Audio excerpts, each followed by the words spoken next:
Guys, welcome back. ഞങ്ങൾ ഈ ഓടിപ്പോകുന്ന എങ്ങോട്ടാണെന്ന് അറിയാമോ? ഉമയന്നല്ലൂർ ക്ഷേത്രത്തിൽ ആനവാൽപ്പിടി നടക്കുന്നുണ്ട്. അപ്പൊ അത് കാണാനായിട്ടൊക്കെ ഓടിപ്പോവാണ്. ഞാൻ കുറേ വർഷങ്ങളായിട്ട് ഇത് കേൾക്കുന്നുണ്ടെങ്കിലും ഇത് എവിടെയാണ് എന്താണ് ഒന്നും എനിക്ക് അറിയില്ലായിരുന്നു.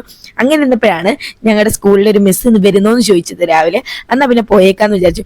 അവിടെ ചെന്നപ്പോഴാണ് ദൈവമേ ഇത്രയും ജനത്തിരക്ക് അവിടെ ഉണ്ടെന്ന് തന്നെ അറിയുന്നത്. ഞങ്ങൾ ചെന്നപ്പോഴത്തേക്ക് കാര്യം കഴിഞ്ഞു കേട്ടോ. ആകെ ഒരു 2 സെക്കൻഡ് 3 സെക്കൻഡ് പരിപാടിയുള്ളൂ. പക്ഷെ ഞങ്ങൾ വരുന്ന വഴിക്ക് ബ്ലോക്കാണ്. ഞങ്ങൾക്ക് സമയത്ത് എത്താൻ പറ്റിയില്ല, കാണാനും പറ്റില്ല. അല്ലെങ്കിൽ ഈ തിരക്കിനിടയ്ക്ക് എന്തായാലും കാണാൻ പറ്റില്ല, അത്രയും തിരക്കാണ്. ഞങ്ങൾ ചെന്നപ്പോൾ കുറേ പേര് പോകുന്നുണ്ടായിരുന്നു. എന്നിട്ടും അമ്പലത്തിനകത്ത് എന്നിട്ട് ഇത്രയും ജനത്തിരക്ക്. അതിന്റെ ഇടയ്ക്ക് അവിടെ അന്നദാനവും കൂടി നടക്കുന്നുണ്ടായിരുന്നു. അപ്പൊ അതിന്റെ തിരക്കും കൂടി ഉണ്ടായിരുന്നു കേട്ടോ. അവിടെയൊക്കെ ആൾക്കാർ നിറഞ്ഞു നിന്നല്ലേ. അങ്ങനെ അവിടെ നിന്ന് കുറച്ച് വെള്ളമൊക്കെ വാങ്ങി കുടിച്ചിട്ട് അവിടെ കുറച്ചു നേരം നിന്നിട്ട് വിചാരിച്ചു അമ്പലത്തിൽ കയറിയെന്ന് തൊഴുവാന്ന്. ഇതാണ് അമ്പലം കേട്ടോ. ഇവിടെ കൊടിയേറി കിടക്കുകയാണ്. ഇപ്പോ ഉത്സവമാണ്.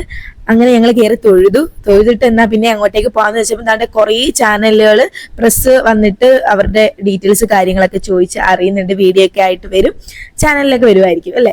അങ്ങനെ ഞങ്ങൾ ആനയെ കാണാനായിട്ട് പോയിട്ടോ. ഇത് നമ്മുടെ തൃക്കടവൂർ ശിവരാജുവാണ്. ശിവരാജുവിനെയാണ് എപ്പോഴും ആനവാൽ പിടിക്ക് കൊണ്ടുവരാറുള്ളത്. ആനപ്പിടിയോ എന്തൊക്കെയാ പറയണേ, ആനവാൽ പിടിക്ക് കൊണ്ടുവരാറുള്ളത്. ഇതാണ് എന്റെ സ്റ്റുഡന്റ് അതിഥി. മറ്റേത് ആദിദേവ്. ഇവർക്ക് ആനയെ കാണുമ്പോൾ എന്ത് ചെയ്യണോന്നറിയില്ല. കാര്യം എന്ന് വെച്ചാൽ ഇവരുടെ വീട്ടിൽ പണ്ട് ആന ഉണ്ടായിരുന്നു. അപ്പൊ അവിടെ ശിവരാജ് വരുന്നുണ്ടായിരുന്നു.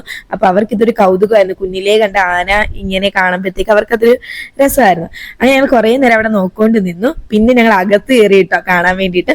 പിന്നെ ആനയ്ക്ക് ചങ്ങലയൊന്നും ഇട്ടിട്ടില്ല കേട്ടോ. ആർക്കും ഒരു പേടിയില്ല. പക്ഷെ എനിക്ക് പേടിയാകുന്നുണ്ടായിരുന്നു. ഇത്രയും ഓടി ആനയല്ലേ, അവിടെ കൊണ്ടുവന്ന് ഒരു ചങ്ങലയില്ലാതെ എല്ലാം അഴിച്ചിങ്ങനെ ഇട്ടേക്കുമായിരുന്നു. ആൾക്കാർ വന്ന് ഫോട്ടോ ഒക്കെ എടുക്കുന്നുണ്ടായിരുന്നു, അടുത്തു നിന്ന് ഫോട്ടോ എടുക്കുന്നുണ്ടായിരുന്നു. അതിനുള്ള ധൈര്യം എനിക്കില്ലായിരുന്നു. അതിനുശേഷം ഞങ്ങൾ ഐസ്ക്രീം കുടിക്കാനായിട്ട് പോയിട്ട് അതിന് ഐസ്ക്രീം ഓരോ ഫ്ലേവർ ഓരോരുത്തരും വാങ്ങി കഴിച്ചു. നല്ല വെയിലാണ്, വെയിൽ എന്നൊക്കെ പറയും. എന്റെ പൊന്നെ ഒരു രീതിയിൽ സഹിക്കാൻ വയ്യ. വന്നു കഴിഞ്ഞ് ഭയങ്കരമായ തലവേദനയായിരുന്നു. അവിടുന്ന് പിന്നെ നമ്മള് വീട്ടിലേക്ക് പോകാനായിട്ട് ഇറങ്ങിയപ്പോഴത്തേക്ക് ഇതാ ബലൂൺ കണ്ടപ്പോൾ അതിഥിക്ക് ബലൂൺ വേണം. അങ്ങനെ അതിൽ നിന്ന് ബലൂണൊക്കെ വാങ്ങി ഞങ്ങൾ തന്നെ അമ്പലക്കുളം കാണാൻ വന്നു കേട്ടോ. നല്ല ഭംഗിയുണ്ട്. അപ്പുറത്തെ സൈഡ് വേറൊരു കുളവും കൂടി ഉണ്ട്. ഇതാണ് അതിഥി വാങ്ങിയ ബലൂൺ കേട്ടോ.